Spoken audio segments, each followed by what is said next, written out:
tous. Alors aujourd'hui, nous sommes dans la disruption. Nous sommes déjà dans le monde de demain avec une jeune start-up très prometteuse, Discare, et Vianney, son CIO. Bonjour Vianney.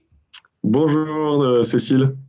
Alors, ce qui nous a intéressé dans votre start-up, c'est qu'en fait, vous avez une philosophie, vous avez une baseline et vous essayez déjà d'optimiser le travail hybride. Est-ce que vous pouvez nous dire ce que fait votre start-up en quelques mots, mais surtout, quelle est votre philosophie? Alors nous, on a créé Descare du coup il y a maintenant quasiment un an avec l'objectif de faciliter pour toutes les entreprises l'organisation du travail hybride et donc de redonner un peu de la liberté aux salariés au sein de ce modèle hybride.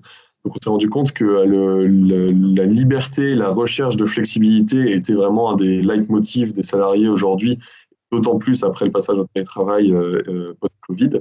Et on veut favoriser ça via un outil qui leur permet de déclarer leur plan pour la semaine, de réserver un bureau et de retrouver facilement leurs collègues au bureau. Donc, si je comprends bien, c'est une plateforme sur laquelle on va pouvoir dire si on est en télétravail, en nomade, chez le client, en présentiel ou si on est off, en congé. Et donc, on renseigne un peu cette catégorisation chaque semaine. Et puis, ça va beaucoup plus loin. Ça va beaucoup plus loin puisqu'on peut aussi déposer une demande pour aller à un bureau. C'est ça. Exactement. Donc, on va aussi pouvoir inviter, du point de vue administrateur, des invités extérieurs à l'entreprise au sein des bureaux pour leur garantir une place. Et faciliter effectivement les retrouvailles au bureau en ayant une vue sur l'agenda partagé de son équipe et en retrouvant facilement les personnes présentes. Donc, c'est à la fois une plateforme pour optimiser son agenda et celui de ses collaborateurs, mais aussi une plateforme pour optimiser l'espace en présentiel, mais c'est aussi un ensemble de dashboards, d'outils de pilotage pour les fonctions support. En quelques mots, ces dashboards, ils permettent d'avoir quel type d'informations? Alors du coup, nous, on va fournir des informations à deux types de personnes au sein de l'entreprise.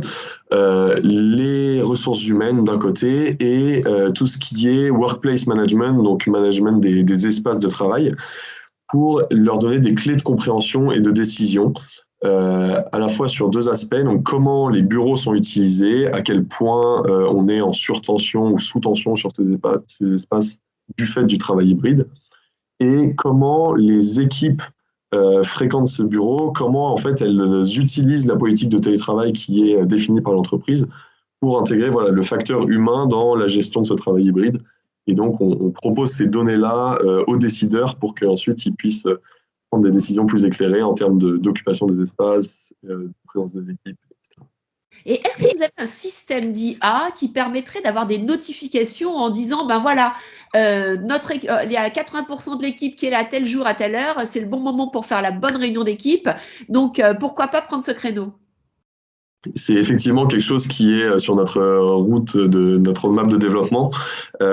Essayer de proposer automatiquement aux gens les créneaux qui leur permettent de se retrouver vraiment ensemble, puisque c'est ça qui compte le plus aujourd'hui. Donc voilà, ça fait partie des innovations assez excitantes qui sont sur notre roadmap pour les mois à venir. Alors, je me fais un peu l'avocat du diable, en disant, mais est-ce que c'est pas un outil de contrôle en plus, qui est au niveau individuel, au niveau collectif? En fait, quelles sont les réactions des entreprises vers lesquelles vous proposez la solution? Est-ce qu'elles sont spécifiques ou est-ce qu'il y a, quand même encore beaucoup, beaucoup de convictions à faire? C'est une très bonne question. Nous, on a fait le choix de nous adresser d'abord aux entreprises jeunes, start-up, scale-up, des entreprises qui sont très touchées par la nouvelle culture de travail qui émerge depuis quelques années, en partant du postulat qu'elles étaient déjà assez en avance sur tout ce qui est flexibilité des salariés, justement absence de contrôle, des choses comme ça. Et notre outil va vraiment s'inscrire dans cette veine-là. Alors, on sait ensuite que cet outil-là et cette philosophie-là ne va pas s'adapter à toutes les entreprises, mais on est convaincu que c'est une philosophie qui, à terme, va s'imposer parce qu'elle plaît aux talents de la nouvelle génération, elle plaît également aux personnes qui ont profité du télétravail pendant le Covid. Et donc, c'est la philosophie qui va petit à petit se répandre vers toutes les entreprises. Et donc, voilà, nous, on a logiquement choisi de s'attaquer à cette entreprise en particulier, mais on est convaincu que cette philosophie-là va s'étendre petit à petit.